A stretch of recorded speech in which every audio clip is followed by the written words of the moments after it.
I've heard mixed reviews about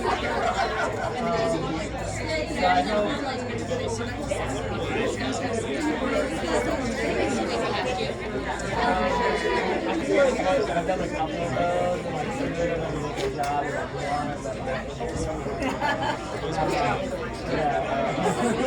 It was definitely her.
It must be in this season.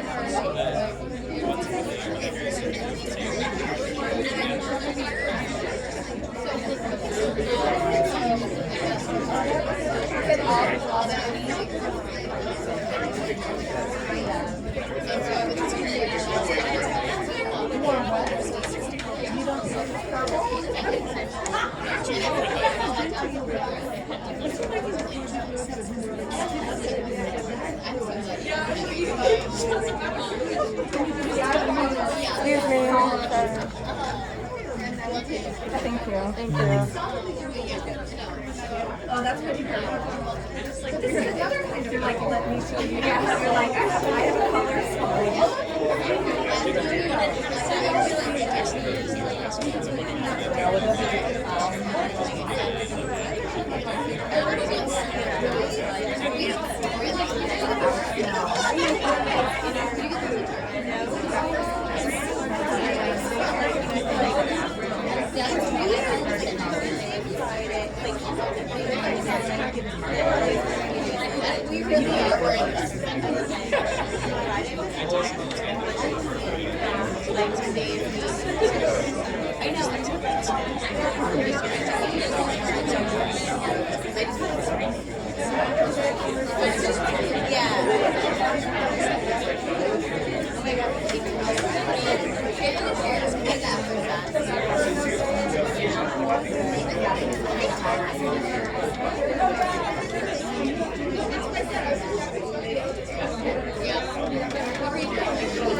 Can you guys hear me? Is the volume good?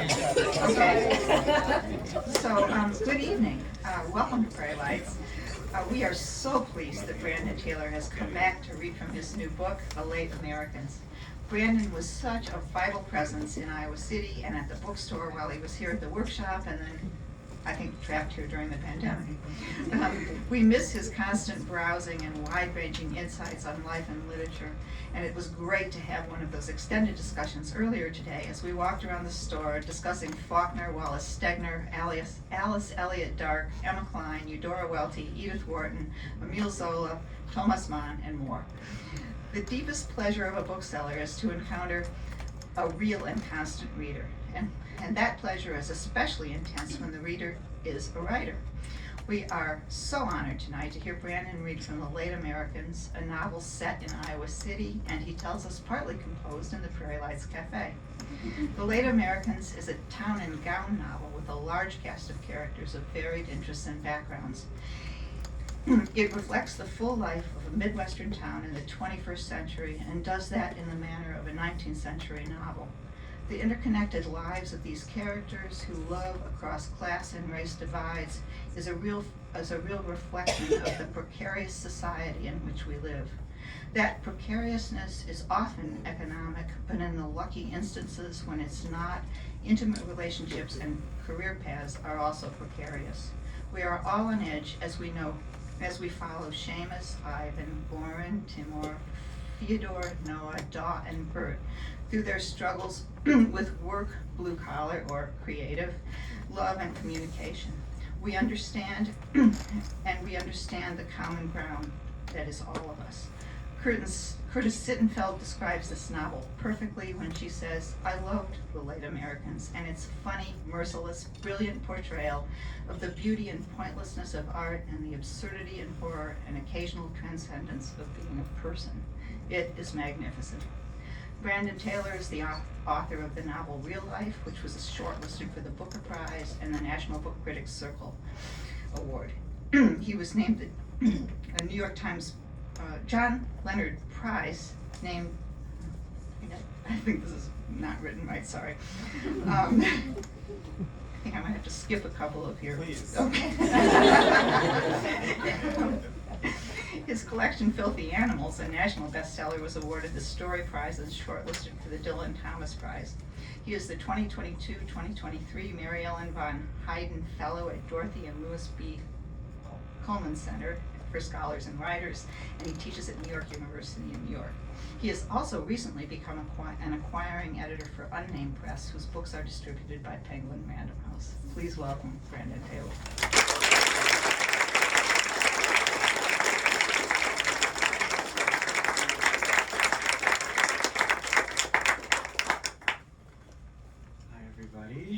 Somewhat harrowing to be back here with this book. For reasons that will perhaps become clear. Yeah, as Jan said, I wrote a lot of this book in that cafe. Maybe most of it. I think definitely the last pages were written there. Also the first pages and the second pages. All of it was there, and some of it in my apartment. So it's a thrill to be back here. It feels like a homecoming in every way you can imagine. So this novel, I think of it as a relay race in that characters appear and they hand off the narration to other characters and people who appear in their lives, and in a sort of daisy chain fashion, the novel progresses through a year in Iowa City. And it starts at an unnamed writing program in a Midwestern city. And from there it goes into meatpacking plants and hospice kitchens and into the suburbs and into the farmlands, and it roams about in search of its subjects. And writing a novel like that was very, very difficult because, as Jan also said, I have quite old-fashioned ideas about what a novel is and is not. And I come from a very Jamesian school of thought that a novel is one set of incidents in linear order following one character's consciousness. So to write a book made out of 8 people's consciousnesses was very hard, and I hope you'll like it and appreciate all my hard work. So I'm going to read a lot from the book. When I've been on tour in other places, I always open by trying to figure out what I'm going to read, and then I tell them, well, you guys came for the Iowa gossip, so I'm going to read from the mean workshop section. But you guys most of you have lived it, so I'm not going to re-traumatize you. Instead, I'm going to read from a section called Beasts of the Field, and this chapter concerns a character named Theodore who works in a meatpacking plant. And in the beginning of the chapter, Theodore gets home and breaks up with his boyfriend, who is insufferable and awful. And where we're finding him is a couple of weeks later, and he's you'll find out where he is very soon. Theodore was in the cafe above the bookstore. It was where you could get the best espresso for the lowest price downtown, and on his days off, he liked to spend time there watching the students whose lives seemed unremarkable and therefore pleasant. It was mid-November, the end of the semester, and the students had an anxious, jittery quality. They were on Adderall and speed, memorizing atlases of the body and columns of facts about various wars and catastrophes. There had been a time when Fyodor wanted to be like them, when he still harbored certain ideas about what he might be capable of. But then he'd run into undergrads at bars and clubs, and he'd seen the way their eyes dimmed when they spoke to him, and he tried to speak to them, the way they slowly became aware that they belonged to different worlds. He stopped admiring them then. They were just kids. This, he understood now, was why it hadn't worked with Timo. He was reading a book of short stories by Garshin.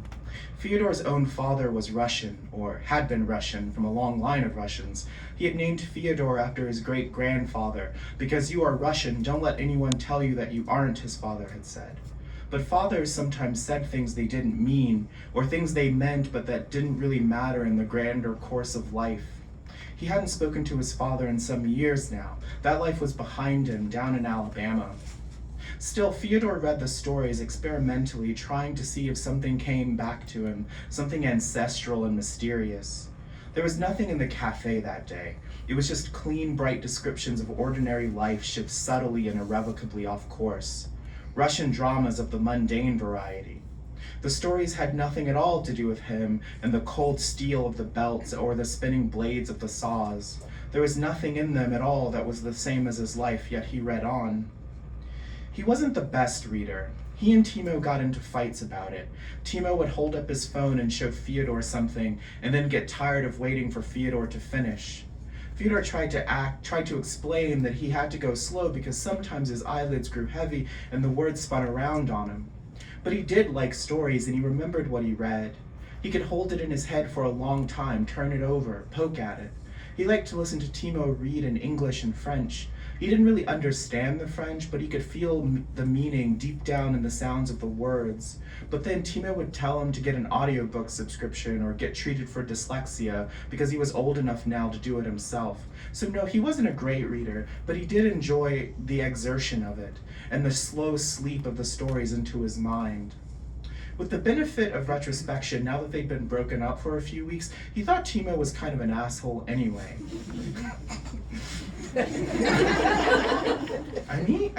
Yeah. Then, as if he'd conjured him, Timo walked into the cafe with Harchis, who waved at him. Fyodor waved back. Timo did not wave, which hurt Fyodor's feelings a little. While Timo was ordering coffee, Harchis came over to speak to him. "It's been a while," he said. "Hey, what's this about you two splitting?" Fyodor didn't want to get into it, both because Timo was standing just a few feet away and also because he didn't know if he could explain it well. Any part of it felt insufficient that Timo had not taken him seriously, that Timo was selfish, that they just wanted different things. All true, but Timo was also generous and funny, kind in his own prickly way. He was good to spend time with, and their arguments had a certain animal heat to them that made Fyodor hard and want to fuck him. The tension that had made Fyodor ask Timo to leave that night was also the very thing that made Fyodor want to be with him. But how to explain that without sounding nuts? Nothing would sound sufficiently convincing or even truthful, and so Fyodor said bluntly, "It's complicated, but also stupid." Harchis smiled and sat down. He picked up the book Fyodor had been reading. "What's this?" "Just some stories," he said. "Garshin, never heard of him," Harchis said. "He's Russian," Fyodor said. "Figures, though I never took you for the story type." "What did you take me for?" Before Harchis could answer, Timo had come over with 2 paper cups of coffee. He pulled up a third chair, and there they were, the 3 of them. Timo had a turn looking at the volume of stories. Fyodor's face grew hot. It was like being examined. He wished suddenly that he had just stayed in his apartment, where he had spent the last 3 days feeling ill. He had bought the book just an hour or so ago, and he had read only the first couple stories. He couldn't think of a good reason to explain to Timo and Harchis why he'd bought the book at all, and they appeared slightly amused at him for it, like he was suddenly displaying altered behavior. Harchis leaned back on his chair, and its spindly legs creaked a little. Fyodor took the book when Timo offered it back to him, and he shyly looked down into the surface of his coffee. "I didn't know you liked Russian literature," Timo said. There was something mean and mocking in his voice. It was how certain of their mutual friends spoke to Fyodor when they felt he had done something out of character.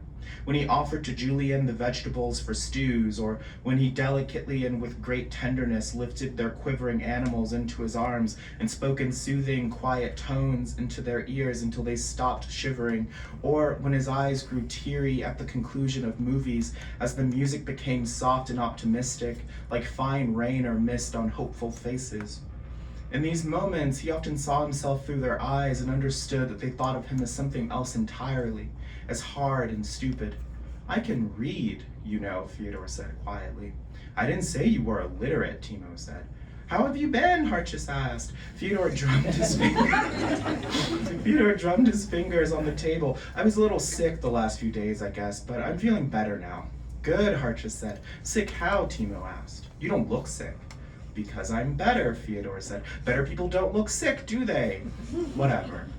Harchis sighed.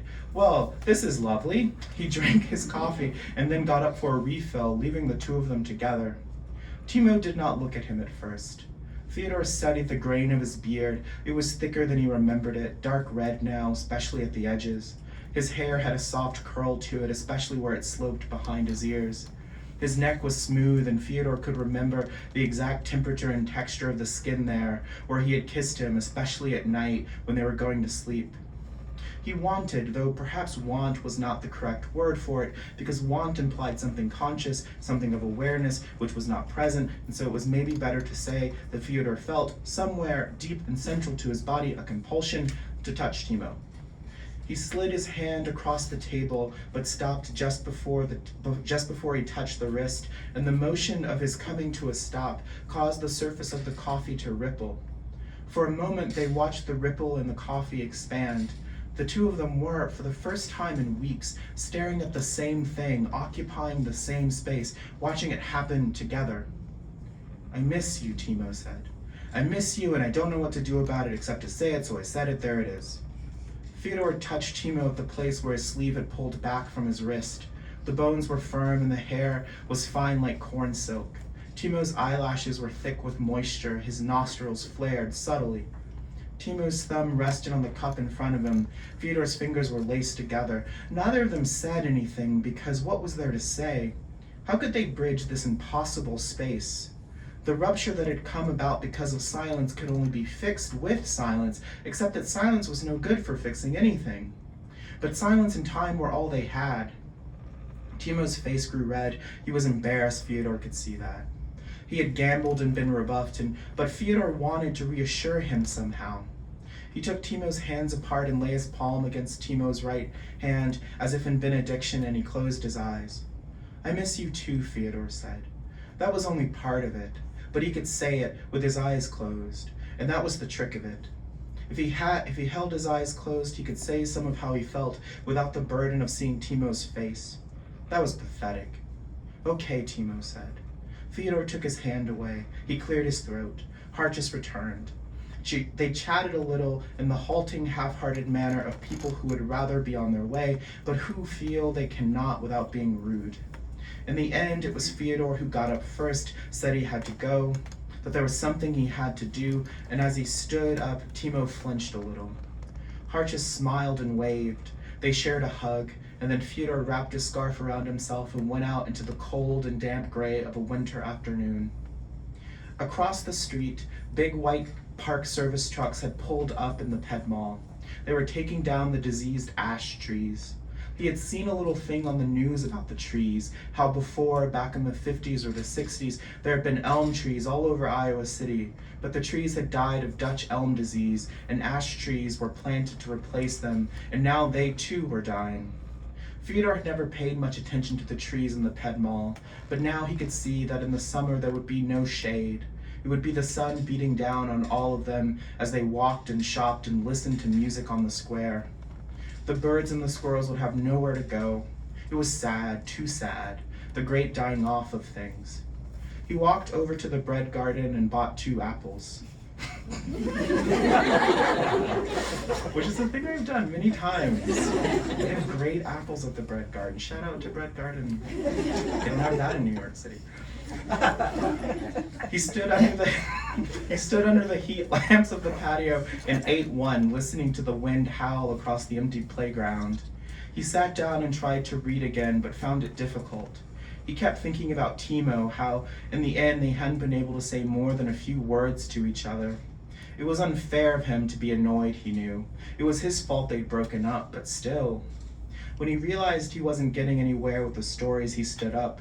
He put the other apple into his pocket for later, tossed the core into the garbage can, and walked away, leaving the book there on the table with the receipt for the apples. On his way home, he thought about watching a movie, but he couldn't think of what to see. Nothing interested him. Nothing was good. Besides, movies reminded him of his dreams. Movies were uncanny and strange to him, like something private playing on the outside. He always had too many questions about movies. How many people were involved in the shoot?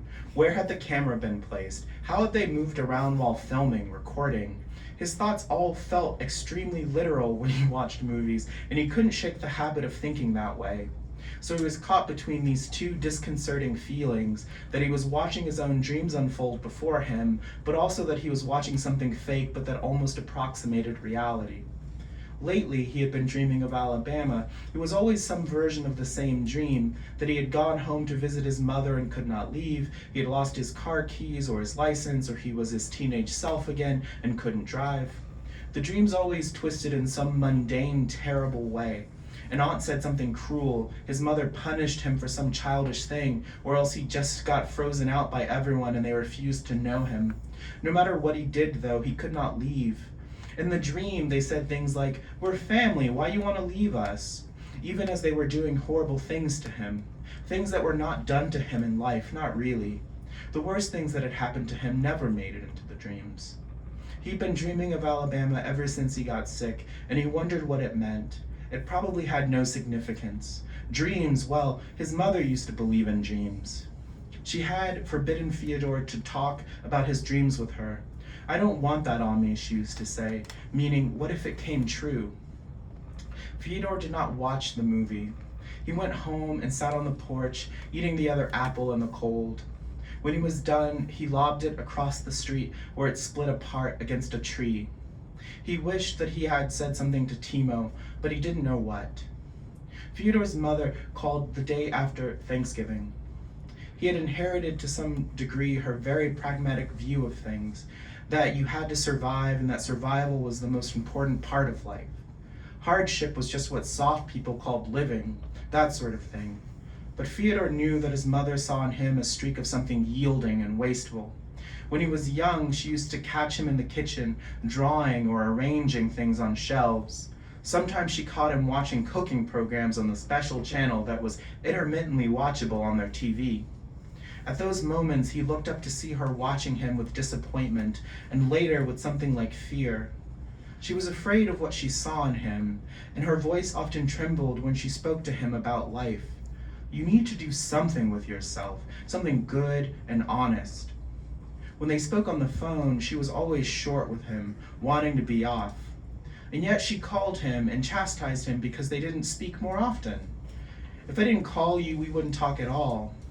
He didn't know what she wanted from him, but he did know that she loved him. That was one of the fundamental truths of his life, that she loved him. Let's see.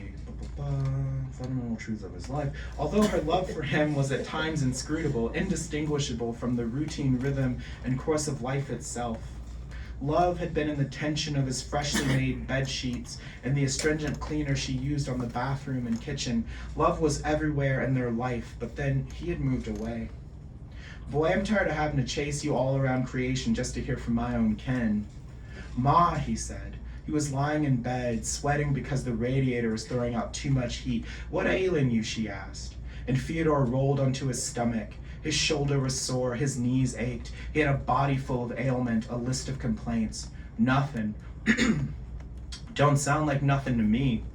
I said it's nothing, didn't I? Not that you'd say you act like somebody want to rule your life. Nobody trying to rule my life, he said. I sure ain't. Didn't say you was. You ain't gotta say. Ma, he said, but his face was pressed to his pillow. One of them boys is dead. What? I said, one of them boys is dead. What boys? Them boys, she said slowly, as if she were peeling away a curtain to show him a magic trick. Fyodor sat up on the mattress. Let's see, sat up on the mattress. There it is. He put his hand to his face and wiped at the stiff mask of oil and sweat. I don't want to try to figure this out, Ma. I don't feel well. Thought it was nothing ailing you, she said. Fyodor let out a loose, hoarse laugh at that. Fair enough, he thought. But he felt elsewhere in his chest the corner of what she was trying to say to him. He suspected, slightly, that she was trying to say that one of his brothers was dead. They weren't really his brothers anyway. Fyodor's father lived 3 towns over with his wife and their 2 children. Fyodor's mother had not hidden this from him. When he was growing up, he spent one of the 2 weeks each summer with his father's family at their white house in the woods. What he remembered most from those times was the smell of pine sap and freshly cut grass. The sap had smelled so powerful that it burned Fyodor's eyes and nose. His brothers were 2 chubby boys who almost looked like twins.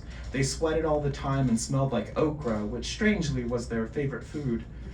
Which, if you know boiled okra, like, it's no child's favorite food. It's such a weird favorite food to have. The older of the boys was 2 weeks younger than Fyodor. The heat in those days was immense, powerful, almost like a living thing.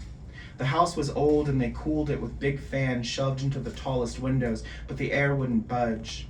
The boys spent a lot of time running through strips of shade out in the woods until one day the younger one fell down and broke his arm, and that was the end of Fyodor's time with his brothers and their house in the woods.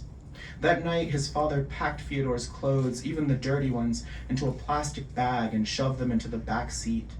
Then he told Fyodor to get in, and they drove for a long time in silence. The car windows were down and the air was cool. His father had his arm out the window, a flash of pale white. The shadow of the trees, like a core of dark, conspiring monsters, sometimes broke suddenly, sharply, into a wide-open field, flat and perfect, silvery under the moon. Fyodor thought about the smell of his father's aftershave, the scent of his soap, and the hard tightness of his jaw as he drove. When they reached Fyodor's house, his father turned to him and said, "See you next time," like nothing at all had happened. Like nothing at all was the matter or wrong, and Fyodor felt a weight rise up from him. He felt it dissolve and fade, and he leaned over and hugged his father as tight as he could, and his father let him, and then Fyodor got out, and his father backed down the long gravel driveway and was gone, and that was that, except for the place where the headlights had swung through the air. It seemed somehow like a lighter darkness there, channels of gray cut through the dark continent of night. By the time Fyodor reached the front door with his bag over his shoulder, his mother was already there waiting for him. He was afraid she was going to hit him, but she didn't. She put her arms around him, and she hugged him and kissed his cheeks and his forehead, and she said in a voice he didn't recognize as belonging to her, that scared him because it was foreign and strange, "You didn't do nothing wrong, you didn't." Fyodor never saw or spoke to his father again, but now his mother was saying one of those boys was dead, and Fyodor didn't know what to make of it, except that all his life he'd gone around with a soft piece of hurt just below his ribs, where he'd stored whatever disappointment or sadness he'd felt at his father and his brothers for not trying to know him. It was not sharp, it was not hard, but it was persistent, a soft ache like a sore gum through which a tooth threatened to rupture. And now one of those boys was dead. And I'll stop there.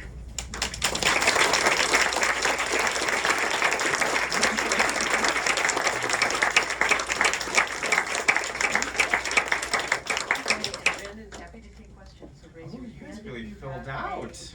If you have a question, I'll bring the microphone over to you so that everyone can hear you.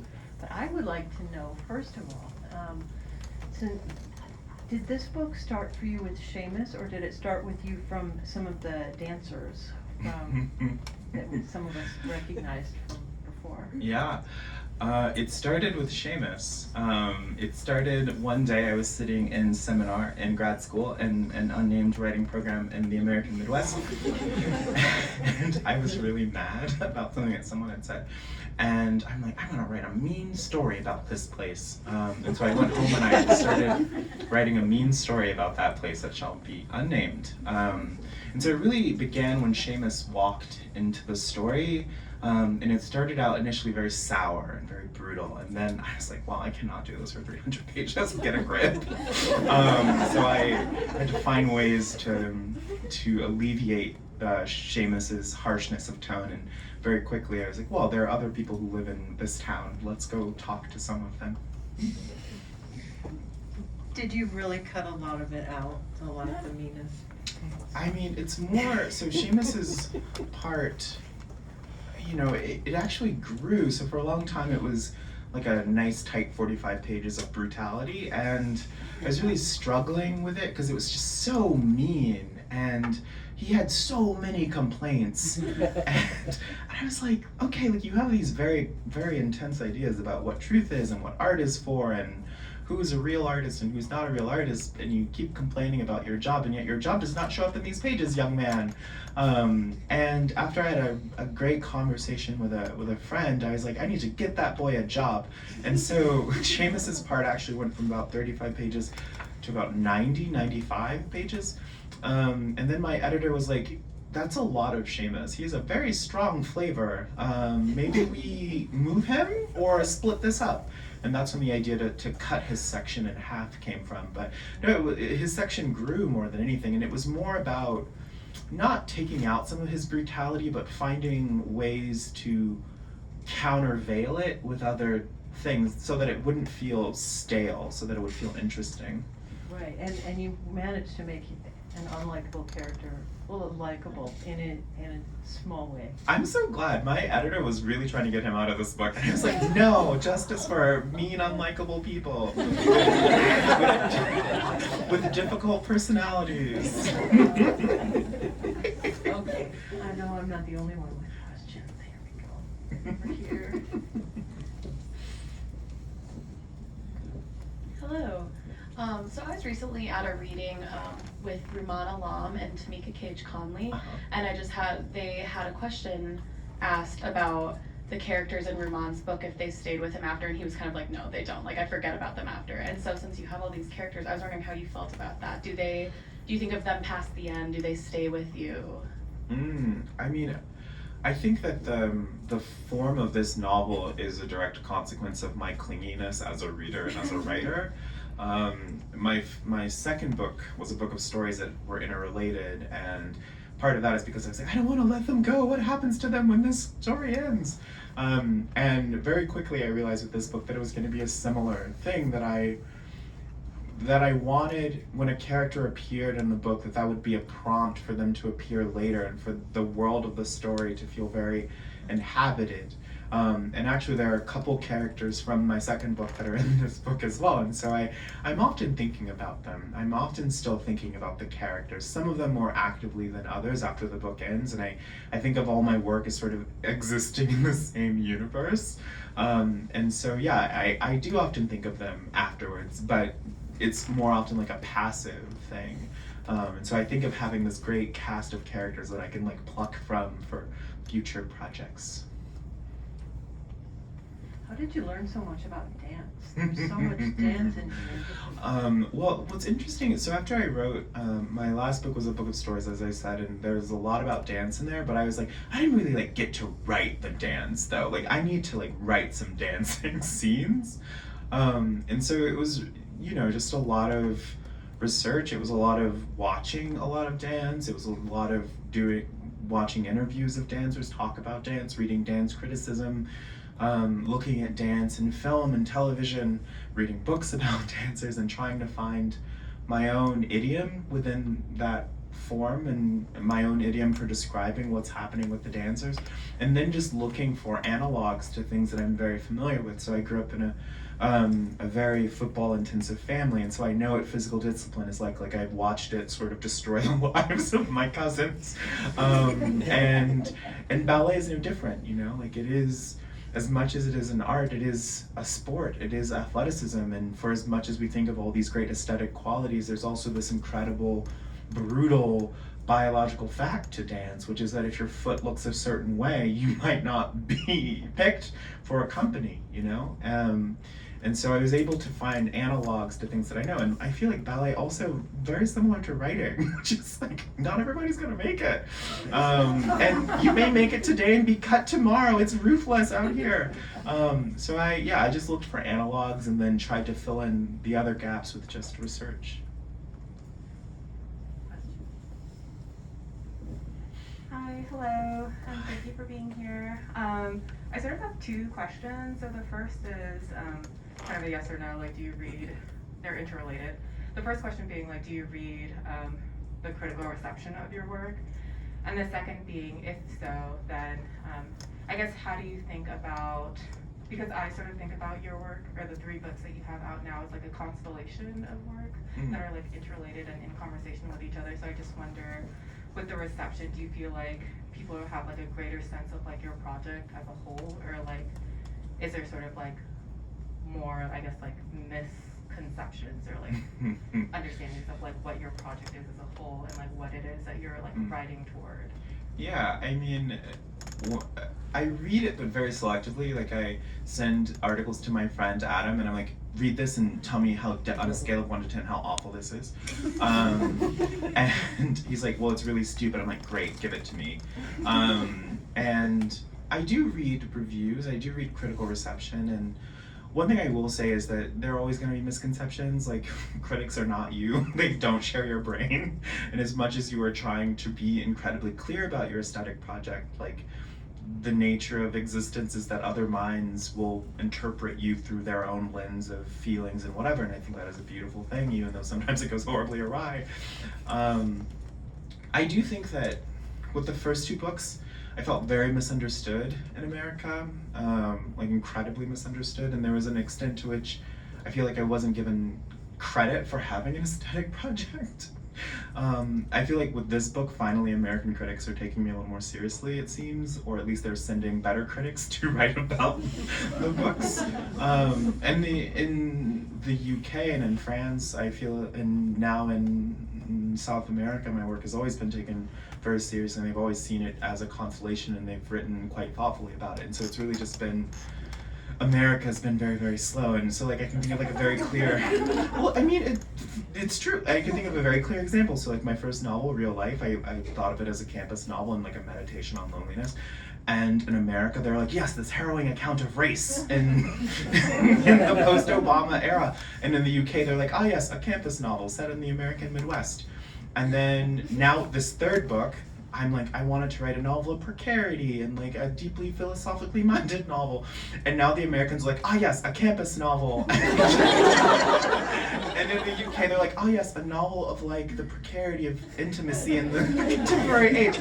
So like, I just feel like by my fifth book, maybe they will converge. Who knows? Who knows? But I don't know. Critics are critics, and they have a function, and you got to take it with a grain of salt and just not let it interfere too much with what you're doing. But yeah, I read it and have a good old cackle sometimes.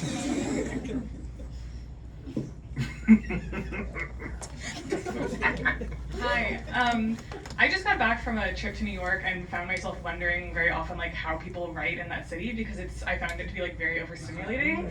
And so coming from Iowa, where it's like obviously a lot more calm and chill, I'm just curious about like if you noticed your process changed drastically, if there were any like changes that were necessary to make, or if you have found that to be like a fruitful thing, like having all that stimulation, or just like any kind of differences in your process.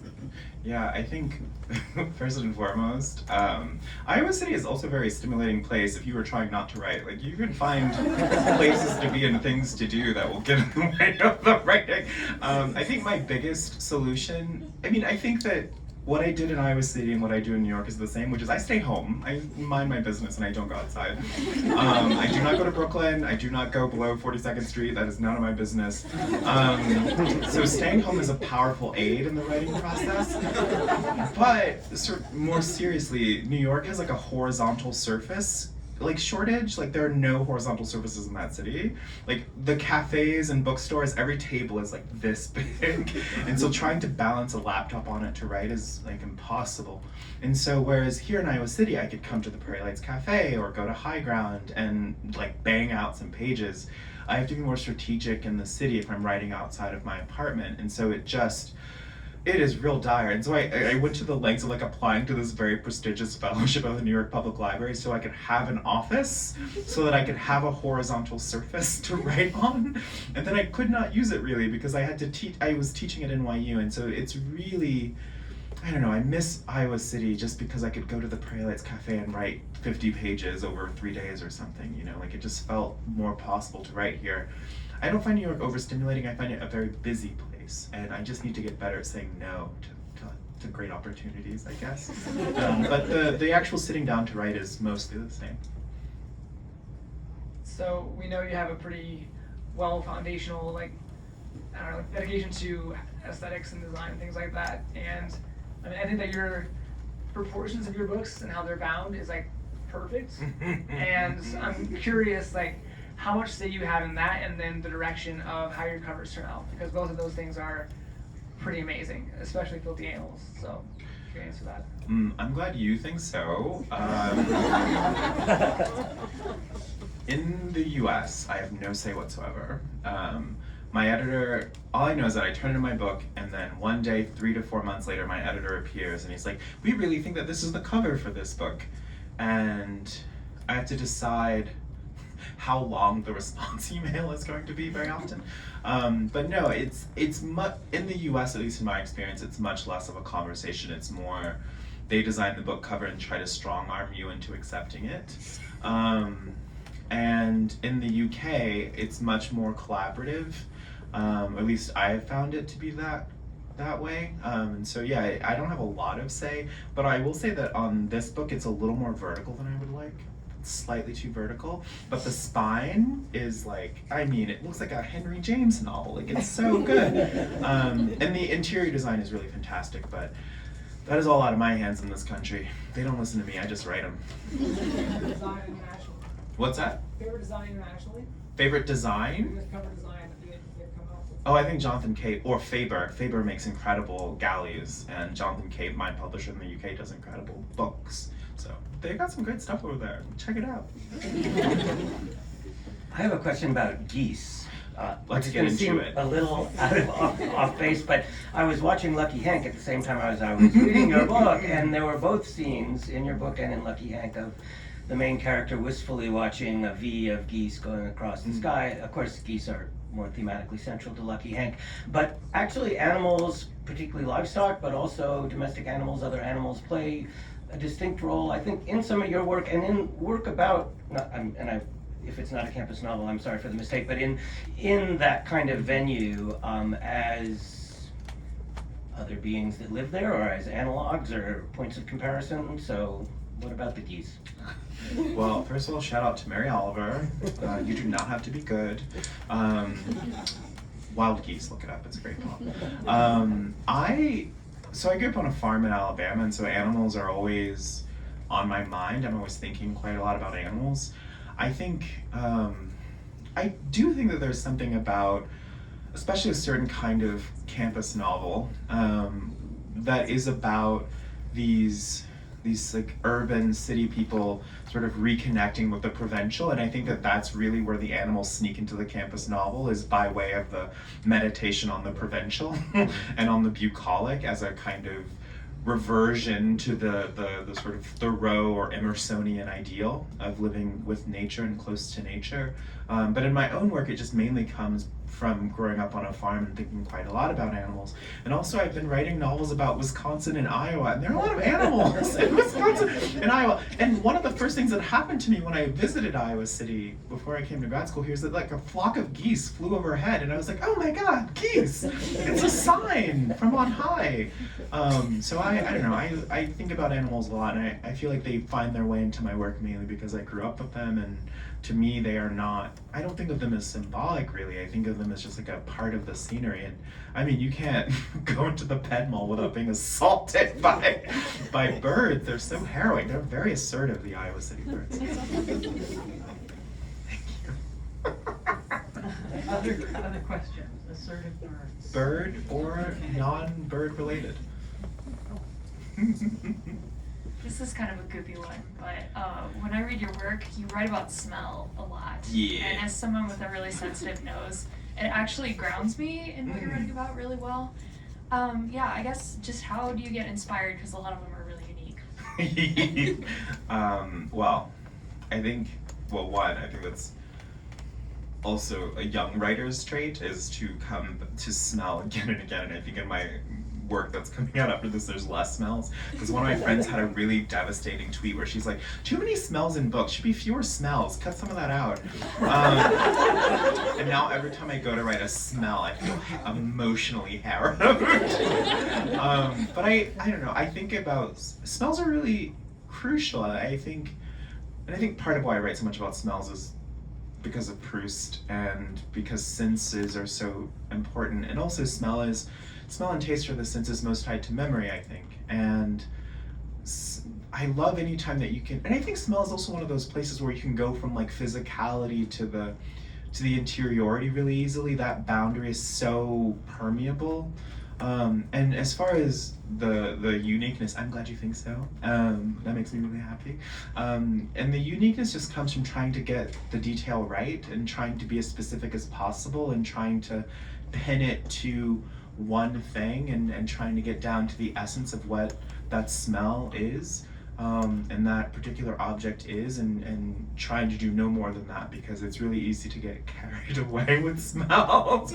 Like in the Redwall books, there are like 18 smells per paragraph. Like it's quite intense. So I just try to be really specific and clear.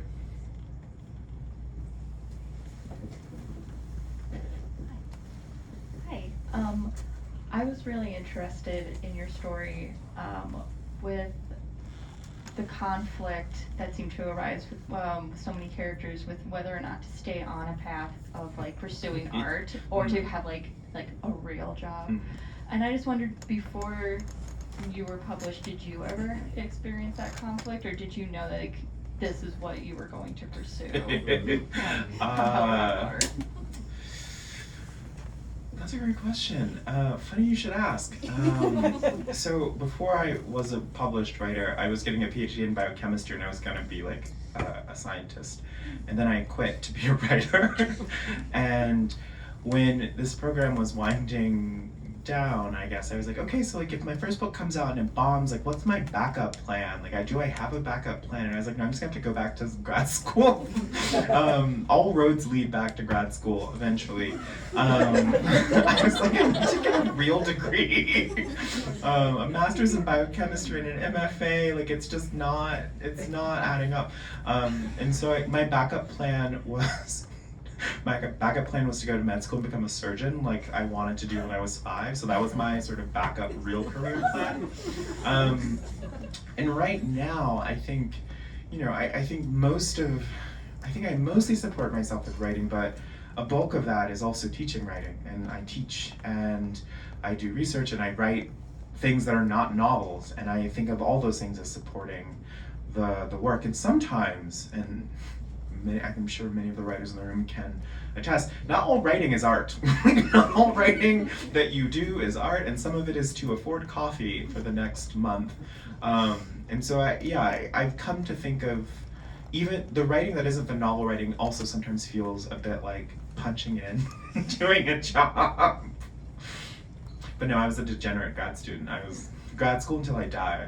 I think I'm going to grad school in guys, I'm going back to grad school. Don't tell anybody. Okay, well, you've got a lot of experience in teaching about writing, especially because you were a student here, and I remember you telling me that one thing that you would teach for a workshop would be very basic to start out with. What was this about? Mm-hmm. And how important that is, that everybody, that's how important that is. How is this whole writing life coming around for you as far as what one might expect on emerging from a writing program?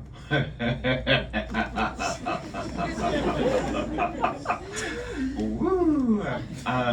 So when I moved to New York in the summer of 2021, and the day, like 2 days after I was there, I was walking through Union Square, and I got this email from the head of NYU, and she's like, "Do you want to teach a workshop for us in the spring? We have an opening." And I was of two minds, because on the one hand I needed a job, and on the other hand I had been emotionally harrowed by the construct of workshop, and I wasn't sure that it should be permitted under the Geneva Convention. Like, I'm just like, I'm sort of a workshop abolitionist. This feels complicated for me. I don't know that I can co-sign this. But on the other hand, I needed a job, so New York is very expensive. So I agreed to teach, and it was actually very healing teaching at NYU. It was very, very healing of all my sort of workshop baggage. And it's been an interesting road figuring out like what I want to keep and what I want to discard from the workshop model, and thinking about what is a writing program for, or the different things it can be for, and trying to create a space that feels productive in so much as my students want to write when they leave class, and they don't want to sob and jump into a river when they leave class. Not that happened to me personally. And also like trying to think of things where I could like teach them, like what are the things that I wish I'd learned in a writing class, or what do I think a writing class can teach. And so it's been actually very healing. And what I think a writing program can do is, I think first and foremost, and this was certainly true of my time here, is that a writing program can offer students a time and space to write and to pursue what interests them. And I think it can also allow students to sharpen their discernment so that they can write better and read better and think better and do better work that means something to them. And so I think, I've adopted a first do no harm policy in my workshops, and I think the students, I don't know, it's been really wonderful watching them figure out the stories they want to tell and like shockingly get better. Like one of my students, by the second time they workshop, they like are turning in better work, and I'm always like, whoa, what's happening? And my friend's like, well, Brandon, it's teaching. Teaching is happening. They're improving. And I'm like, how can it be stopped? Like, what are they doing? They are changing because of things I'm telling them. This is horrifying. So I don't know. I feel like I've come around, and I no longer feel that workshop should be abolished in all cases. But sometimes I think what it requires is teachers who think more deeply and conscientiously about what they're doing in class.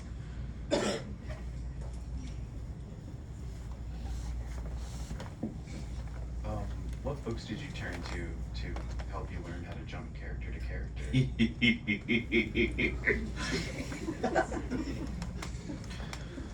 Oh boy. Well, the books I turn to are not the books I would suggest. The books I suggest are Ann Patchett's Commonwealth, first and foremost. I think that is the finest novel an American has written in 50 years. It is truly the best novel. It is a perfect novel. It is everything to me. So, Commonwealth by Ann Patchett. A brilliant novel. So good. Oh, and it should, in anyone else's hands, that novel would be 500 pages. And in Ann Patchett's hands, it is not, and it is perfect. I think I also read a lot of I read a lot of like 19th century literature, so a lot of like Zola. I think Anna Karenina is perfect at it.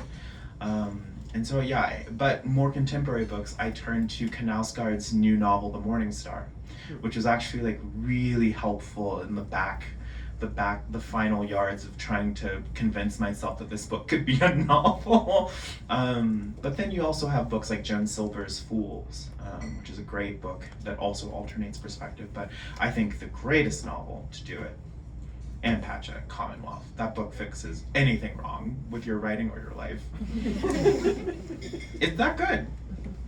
Well, you have so much reading that you do, and I occasionally still look at Twitter and I see you, and you've got so many great tweets, and you're watching Succession, and you're reading, and you're clearly writing. How do you arrange your time?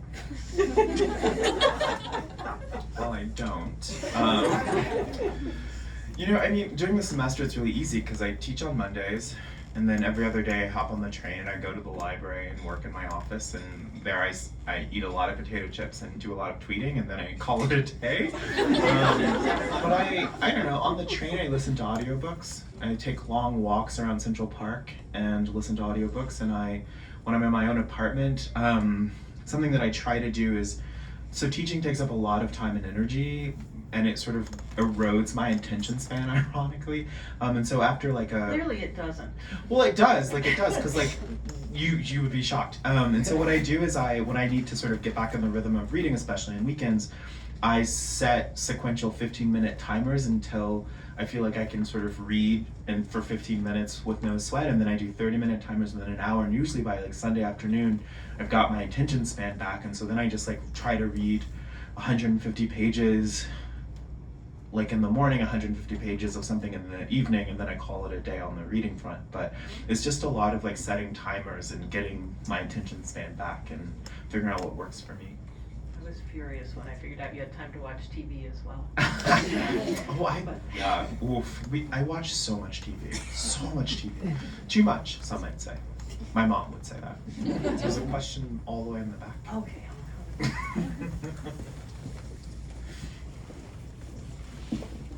You spoke of being very Jamesian in your approach to the novel, and it occurs to me that it's hard to think of a writer who would be more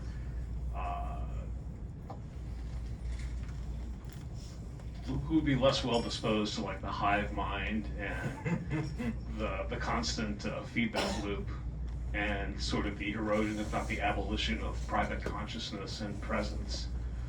Do you worry that you are the last of a generation that can be Jamesian, that kind of consciousness just won't exist as your generation, maybe a handful, age out? Yeah. I used to say to my friend, like, I'm the last American form. I'm like the last one doing it. And I do think the reviews have like have been very interesting in that a lot of the reviewers who clearly have not read 19th century literature are coming to this book and being like, what is he doing? Whereas like 2 generations ago, even that would not have been the case. They would have understood very clearly the aesthetic project. So I used to have that feeling. But now I feel like, I don't know, maybe I'm the first of a new generation of people who can do that sort of thing. I think more and more, I don't know, when I talk to people my age, everybody's got their timer out doing the Pomodoro, like getting their attention spans back. And I think people are incredibly thoughtful now as ever. I think more I think it's going to be about finding a form to express those same impulses, and maybe the shape of those impulses will change, and maybe long sort of discursive sections on the meditation of agribusiness won't be what we do anymore, but maybe those impulses will find a home in some new form that feels appropriate for the time. I do sometimes feel quite old-fashioned, but then I actually read James and I'm like, oh no, I'm like so contemporary. I'm like using commas in different ways. But no, so I used to have that sort of pessimistic outlook, but now I think I'm a part of what feels like a real effective turn in literature, and I don't know, I'm hopeful. And now that I'm editing and acquiring books, I know I'm not the only one. Some of it done really poorly, and some of it done brilliantly and beautifully, and I don't know, it's all out there happening. We just gotta look for it and encourage it, and so I hope that all those sort of neo-Jamesians, if they see my work and find it to be a beacon, that they feel encouraged to also write long passages of consciousness with bodies. I would love that. I would love to be the start of something. So that's how I'm going to think of it. I am the start of something, and I am the middle of something, and I am not the end of something, and I have to believe that, otherwise I won't write any more books. Well, Brandon, we hope you do write many, many more books, and we're looking forward to your editing projects with Unnamed Press. And we're so happy that you came back to read with us tonight. As far as the signing line, if you would just let people who need to leave first, and then you can line up down this middle aisle. Thank you so much, Brandon Taylor. This was terrific, and thank you all for coming. Thanks, everybody.